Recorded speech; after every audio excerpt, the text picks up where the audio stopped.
Qu'est-ce ce qui s'est passé en fait à la mort de Mahomet en 632? Alors, en un mot, une bagarre, une grosse bagarre entre les compagnons et la famille du prophète.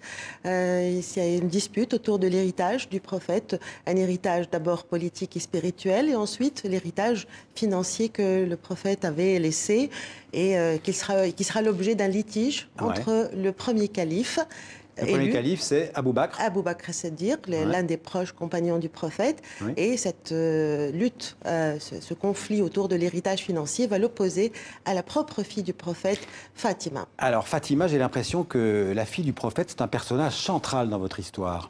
Centrale, pourtant elle a été exclue de la succession de son père. Mhm. Elle va réagir violemment à cette exclusion, à sa privation de son héritage, Oui. et elle va lancer une malédiction Oui.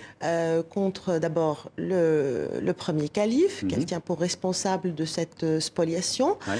et par ricochet, Mhm. ce seront tous les successeurs de son père qui vont avoir une fin sinistre.